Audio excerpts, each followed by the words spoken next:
un día por demás mexicano, un día nacional, un día de fe. Celebramos la esencia misma de nuestro México. Celebramos nuestra historia, celebramos también la bendición que Dios derramó sobre cada uno de nosotros desde entonces hasta el día de hoy y para siempre. La venida, la visita, la transformación radical de nuestra realidad nacional por obra de la Madre del único Dios, del verdadero Dios, por quien se vive. Conocemos las generalidades y hasta los pormenores de la historia, los hechos históricos que realmente acontecieron. En 1519, los navíos españoles tocaron tierras mexicanas en la península de Yucatán. Allí fueron repelidos por los naturales hasta que pudieron ingresar por Veracruz. Se fueron abriendo camino hacia el Valle de México. Para 1521 traban contacto con el Imperio Azteca y un 13 de agosto de ese año cae bajo el dominio español la Gran México Tenochtitlan. No fue ni la victoria de unos y la derrota de otros, como lo han puesto los historiadores más moderados. Fue el doloroso nacimiento del pueblo de México, del México que somos y del México que espera llegar a ser. ¿Cómo se aplican las palabras que hemos escuchado en el Evangelio a esa visita que está por cumplir dentro de 8 años, 5 siglos, 500 años de guadalupanismo en México? Apenas podían los españoles presentar el mensaje cristiano, porque de entrada venían solo 12 frailes franciscanos en los navíos, pero además el antitestimonio cristiano de quienes se decían portadores de la fe no ayudaba en el crecimiento de la evangelización. Conocemos los términos de la expoliación de México. Sabemos el abuso del que fueron objeto millones de antiguos mexicanos por la codicia, por el deseo de llevar a la corona española trofeos, capital en metales y piedras preciosas. Cuenta Bernal Díaz del Castillo, el historiador que venía como cronista con Cortés, cómo los soldados con sus cuchillos arrancaban de las bardas y de los muros de la Gran México Tenochtitlan los rubíes y las esmeraldas. De manera que aquellos mexicanos sentían que su tiempo, su historia, su cultura había terminado. Precisamente por esa sensación hay un célebre texto náhuatl que se llama Nosotros los vencidos. Hemos sido vencidos, nuestros dioses destruidos, nuestros templos han sido suplantados, han sido más poderosos que nosotros. Ha llegado un nuevo tiempo a estas tierras. Eran 10 años de fatigas, 10 años de esfuerzos, y no se avanzaba por más que los evangelizadores buscaban ser hombres verdaderamente santos. Así que tuvo que venir ella. Y miren cómo en su actuar viene inmediatamente acusado su modo de ser, descrito por este texto que hemos escuchado. Hace unos 2000 años, cuando el ángel le anunció a la Virgen que iba a ser la madre del Mesías, le dijo: ahí tienes a tu parienta Isabel, que entrada en edad lleva ya 6 meses de embarazo. Justamente después de eso viene este texto. En aquellos días María se encaminó presurosa a una aldea en las montañas de Judea. Justamente esta premura, esta solicitud por el que necesita de su ayuda es un distintivo del corazón de la Virgen María, nuestra Madre. A 10 años de la conquista se encaminó presurosa a nuestro México. Así como Santa Isabel, cuando la escucha llegar, se siente indigna y dice: ¿quién soy yo como para que la madre de mi Señor venga a verme? Así los antiguos mexicanos y los mexicanos de hoy tendríamos que preguntarnos siempre la misma interrogante: ¿quién soy yo para ser objeto de semejante visita? Para que aquella que merece de nuestra parte toda honra, todo amor, toda obediencia, sea la que viene y se hace servidora nuestra, servidora del país que hemos llegado a ser y que todavía espera llegar a su culmen, a su punto máximo.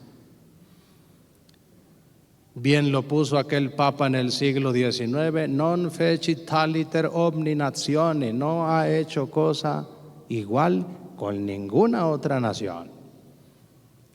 Realmente los prodigios del acontecimiento de Guadalupe y el mensaje poderoso que tienen son exclusivos, son únicos de tierras mexicanas. Examinemos a los protagonistas de esta historia que tiene sus momentos de tensión, sus dificultades. En el relato de Antonio Valeriano, el indígena culto que a mediados del siglo XVI, 8 años después de la muerte de Juan Diego, se pone a redactar el náhuatl lo que sucedió. Y ahí aparecen una serie de indicaciones que nos abren un camino de comprensión amplísimo. Lo primero es la voluntad de la Virgen. Quiere que Juan Diego sea su embajador y que sea embajador de una causa muy concreta. Dicho en el difracismo de los náhuatl, que repiten 2 veces aquello que es muy importante, le dice la Virgen: mucho quiero yo, mucho así lo deseo, que aquí en este cerro se me construya una casita sagrada, para que tanto tú como todo aquel que me ame encuentren en mí una madre que escuche su llanto, su sufrimiento, sus clamores, sus necesidades. Y sabemos los momentos del drama. Primeramente, la reticencia de Juan Diego: señora mía, muy divina, doncella, purísima, no podías haberte encontrado a un mejor embajador que a este indio. Y miren cómo comienza a mostrarse la humildad. Humildad en Juan Diego, humildad en la Virgen. Yo soy escalerilla vieja, hoja que pasa, una soga que se usa para jalar un peso. Soy cola, soy ala de un ave que a final de cuentas obedece a un todo mayor. Yo soy un instrumento. Pues justamente la Virgen quiere ese instrumento. Por eso le dice en sus propias palabras: es muy necesario que seas tú mi embajador. Es muy necesario. Miren cómo estaba esta Virgen morena incluyendo a los excluidos, cómo estaba haciendo de nuestro México un nuevo destino, un nuevo país. Sabemos que el mensaje no fue recibido. Otro día te escucharé con más atención, le dice el obispo Zumárraga. Sin embargo, la Virgen insiste en que vaya y consiga ese propósito. Miremos cómo A final de cuentas, una vez que sucede el milagro, los símbolos que están en esa tilma de Juan Diego plasmados en la imagen de la Virgen de Guadalupe fueron eminentemente evangelizadores. Los antiguos mexicanos vieron ahí cantidad de cosas que les aclararon el drama de su nueva situación.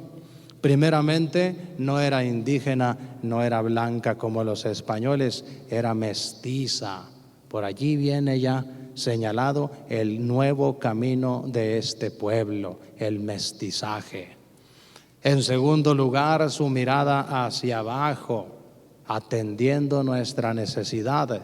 Tiene esa ambivalencia de la indignación por lo que está pasando con los antiguos mexicanos, pero también de la misericordia de una madre amorosa que viene y nos visita, solícita, servicial, queriéndonos ayudar a todos. Es una virgen encinta. Si se fijan, trae ceñido un cíngulo a la altura del pecho. Es la verdadera Virgen del Adviento, está por dar a luz. Naturalmente, a su Hijo único en la carne, nuestro Señor Jesucristo, Hijo de Dios. Pero también va incluido ahí el nuevo pueblo de México que está por nacer a partir de ese evento.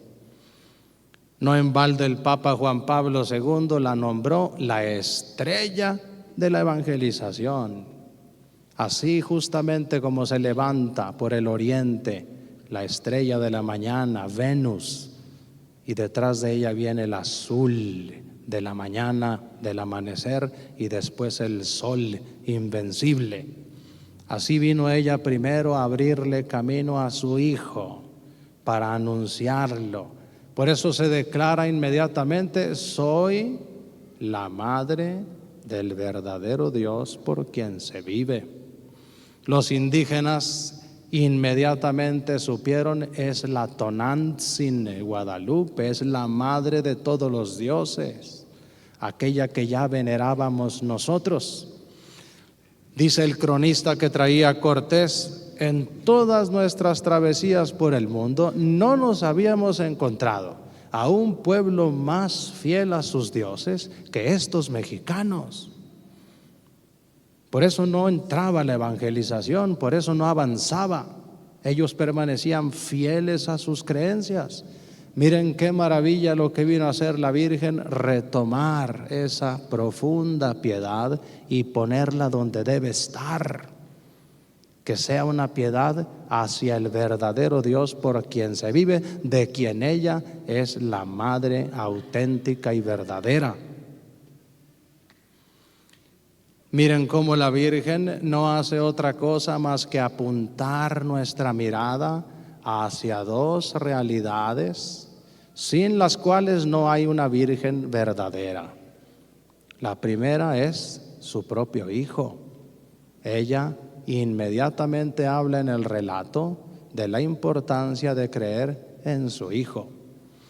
Y en segundo lugar, al querer que se le haga una casita sagrada donde todos ahí la encuentren, mira el proyecto más querido de su Hijo, su iglesia. No hay Virgen María sin Cristo y sin la iglesia. Nos tiene que llevar siempre a ello.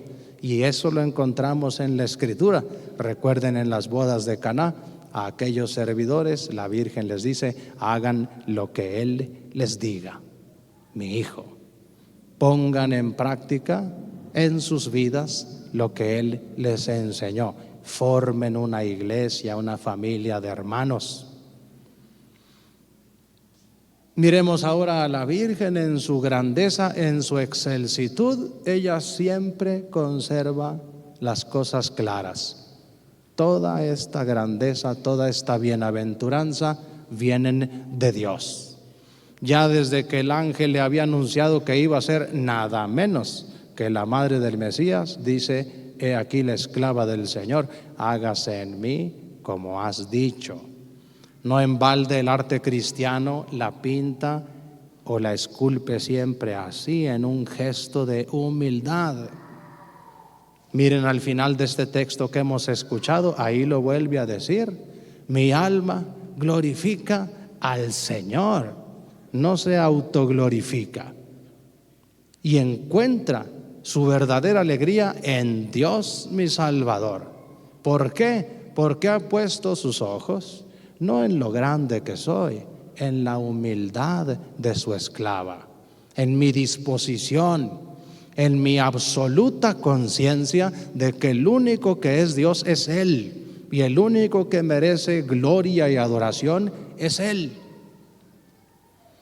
Con estos dos personajes del evento de Guadalupe, la Virgen Santísima, humilde como ella sola, y su servidor, Juan Diego, un indio consciente de sus debilidades, de sus incapacidades, se presenta para México un gran programa. Hoy, en los tiempos en los que se nos invita a creer solamente en nosotros mismos, a ser tan valerosos que no necesitemos ni de Dios, a gloriarnos de nuestros éxitos porque han sido a final de cuentas muy míos, a cortar pues de una buena vez con todo lo que sea religioso, sobrenatural, divino. Decía San Agustín hace 1600 años, la palabra religión justamente viene del religare, vuelve y liga, vincula a la persona con su creador, porque el maligno hizo que cortara con él, como lo hizo él, el maligno. Y la invitación suya es siempre una pretensión frustrada de autoconstitución. Yo me valgo a mí mismo, yo soy grande por mí mismo. Vean a estos dos siervos de Dios, la Virgen y su servidor Juan Diego, siempre sintiéndose siervos, humildes, siempre dando a Dios la preferencia y el sitio eminente. Ese es el camino que necesita nuestro México en la actualidad, que se renueve la grandeza de Dios porque es más humano que nosotros, que se destierren de entre nosotros todas esas ideas según las cuales Dios y la religión no son sino manipulación, opresión, instrumentalización a la gente. Que, como ha dicho el Papa Francisco, renovemos la iglesia por la vía de una sinodalidad. Todos somos iglesia, todos tenemos la altísima dignidad de ser hijos e hijas de Dios, templos del Espíritu Santo, porque Dios así lo quiso, no por mérito de ninguno de nosotros. Ese pueblo humilde, ese pueblo que, como lo dijo nuestro Señor Jesucristo, es pobre de corazón, es el que se necesita para salir adelante de nuestros problemas. Solamente un corazón que se ha vaciado de sus propias pretensiones egoístas y soberbias, solamente un corazón que ha dejado de ser como el mundo, solamente un corazón como el de Jesús o el de su madre la Virgen Santísima o el de San Juan Diego tienen sitio para Dios, porque han quitado de ahí todo lo que estorba a Dios para que allí reine, para que allí habite la presencia de Dios y todo lo transforme. Con esto quiero aprovechar para presentar ante ustedes, queridos hermanos, un proyecto que viene fuerte a partir de este diciembre y hasta abril del 2024. Es un proyecto que se nos ha presentado a los 119 obispos del país, ahora que nos reunimos todos en México este noviembre pasado. El proyecto se va a llamar y se llama Yo Soy Juan Diego. Y la intención de echarlo a andar es doble. Primeramente, ver la situación altamente problemática de México, de cara a la violencia, de cara a las adicciones, de cara al secularismo y ateísmo, de cara a la desintegración familiar, al desenfreno de las personas en su vida moral. Necesitamos algo que nos vuelva a vincular. Necesitamos algo que vuelva a renovar en nosotros la fe que nos ha dado patria. En un segundo momento, este proyecto tiene la intención de volver a suturar, a unir esa brecha generacional que ha roto el mundo. Si se fijan, estamos viviendo la incapacidad que ha tenido la generación de mayores para transmitir a los más jóvenes la fe, porque se metió en medio el mundo, porque no sabemos usar sus recursos, porque no sabemos plantear la maravilla del Evangelio de una manera vivencial, rápida, sabia y clara. Entonces estas problemáticas quiere atenderlas este proyecto.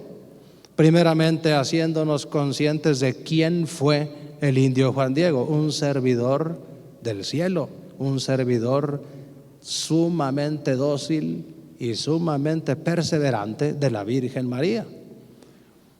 De manera que a cada persona, alguien que ya es Juan Diego, que ya ha decidido ser Juan Diego, le pregunte: ¿quieres ser Juan Diego? ¿Quieres ser Juan Diego? ¿Quieres ser un servidor de la Virgen? Si dice que sí, se le entrega una tarjetita que trae la Virgen de Guadalupe y atrás una oración por México. Primer compromiso: diario vamos a rezar, sea juntos, sea cada quien por su lado, por México. Todos los días rezar por un México mejor.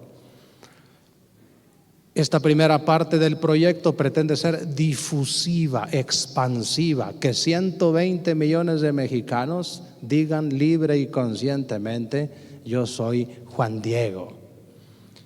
En un segundo momento, que será formativo, eso se está preparando ya desde hoy para que en abril quede lista la aplicación para los teléfonos y computadoras. Se baja la aplicación y ahí va a empezar un diálogo tuyo con la Virgen de Guadalupe, porque te va a comenzar a dar encomiendas para tu vida. Reza ahora en tu casa, haz una obra de caridad, pide por el Papa, lee un tramo de la Biblia. Te va haciendo encomiendas y uno va cumpliendo lo que la Virgen le pide. Por este camino queremos que cuando lleguen los 500 años, en el 2031, realmente México tenga una faz diferente, menos pagana, porque lo pagano no le es propio a su historia, y más cristiano guadalupano, porque allí está el origen y la esencia de nuestra mexicanidad. Por eso yo quiero preguntarles aquí, como obispo de estas tierras, que levanten su mano quienes quieran ser Juan Diego. Voy a comisionar al padre, gracias, al padre Leonel. Ya lo hice allá en la sierra con el padre Raúl y ya lo hice en el Valle de Jiménez con el padre Beto Tarín, para que sean los que comiencen a difundir esto. Una vez que te den tu tarjetita, te van a dar un sobre que lleva 10 tarjetitas y tú vas a volverte el difusor de 10 personas más. Y esas 10 personas, cada uno a otras 10 personas. Vamos retomando nuestra fe, vamos viviéndola de una manera realmente útil. Miren la oración colecta que dije ahorita: Señor, tú que has puesto a este pueblo bajo la especial predilección de la Virgen de Guadalupe, ayúdanos a construir un país mejor por las vías de la paz y la fraternidad. Que nuestra fe se note en nuestra manera de vivir, que nuestras ciudades y poblaciones tengan una mejor calidad humana. Este proyecto busca activar en nosotros esa posibilidad. Entonces ya dijeron que sí, padre Leonel, para que vengan por sus tarjetitas cuando ya las tengamos. Vamos a ponernos de pie para ofrecer estas ofrendas a Dios y a la Virgen. Vamos profesando la fe que les tenemos.